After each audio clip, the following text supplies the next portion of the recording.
आज अमेरिका से एक बड़ी खबर आई। चीन के शॉर्ट वीडियो ऐप टिकटॉक के अमेरिकी ऑपरेशंस को अब अमेरिकी कंपनियां चलाएंगी। टिकटॉक के सेल को लेकर अमेरिका और चीन में सहमति बन गई है।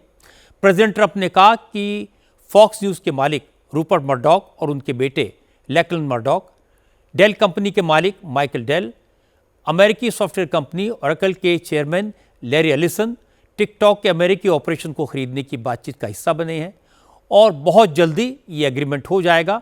पिछले शुक्रवार को ट्रंप ने शी जिनपिंग से फ़ोन पर बातचीत के बाद कहा था कि जिनपिंग ने टिकटॉक की सेल के लिए ग्रीन सिग्नल दे दिया है। TikTok app Chinese tech company ByteDance ने डेवलप किया था। ये शॉर्ट वीडियो ऐप पूरी दुनिया में मशहूर हो चुका है। अमेरिका में इसके 17 करोड़ से ज़्यादा यूज़र्स हैं।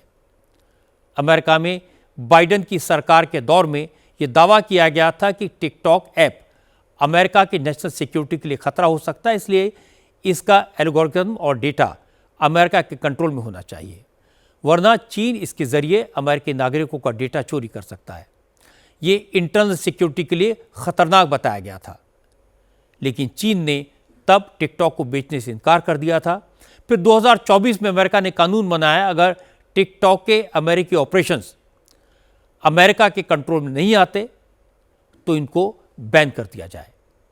ट्रंप ने अपने पहले टेन्योर में टिकटॉक पर बैन लगाने की मांग की थी, लेकिन चुनाव अभियान के दौरान टिकटॉक पर ट्रंप को खूब पॉपुलैरिटी मिली। इसलिए इस साल जब ट्रंप दोबारा प्रेसिडेंट बने तो टिकटॉक पर बैन का फैसला टाल दिया।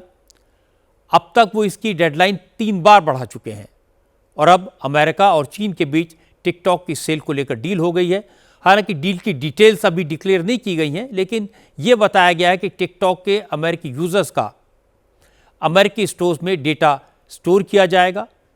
फॉक्स न्यूज़ को दिए गए इंटरव्यू में प्रेसिडेंट ट्रंप ने कहा कि 4 अमेरिकी बिजनेसमैन इस डील में इन्वॉल्व हैं और बहुत जल्द इसका अनाउंसमेंट होगा।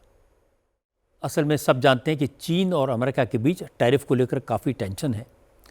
चीन चाहता है कि अमेरिका ने उस पर जो टैरिफ लगाया है उसको हटा ले। इसके अलावा चीन को अमेरिका से हाई एंड के सेमीकंडक्टर्स यानी चिप्स भी चाहिए, जिनके एक्सपोर्ट पर फिलहाल ट्रंप ने बैन लगा दिया है।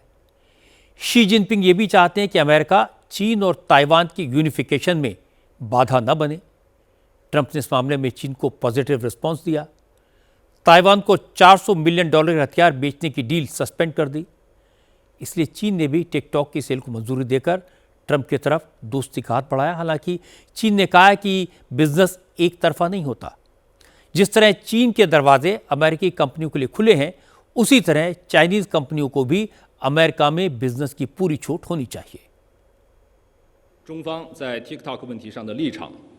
टिकटॉक पर चीन का स्टैंड बिल्कुल क्लियर है। चीन की सरकार उद्योगपतियों की इच्छा का सम्मान करती है और हमें खुशी है कि वो बाजार के नियमों के हिसाब से कारोबार की बातचीत कर रहे हैं और ऐसा समझौता करने की कोशिश कर रहे हैं जो चीन के कानून और नियम कायदों के मुताबिक हो और इसके साथ साथ दोनों देशों के हितों के बीच संतुलन भी बना रहे। हम अमेरिकी सरकार से कहना चाहते हैं कि वो अमेरिका में कारोबार कर रही चीन की कंपनियों के लिए एक खुला, निष्पक्ष और बिना भेदभाव वाला कारोबारी माहौल उपलब्ध कराएं। जहाँ तक टैरिफ का सवाल है, चाइना के केस में ट्रंप इतनी जल्दी नहीं मानेंगे और चीन भी दबने वालों में से नहीं है।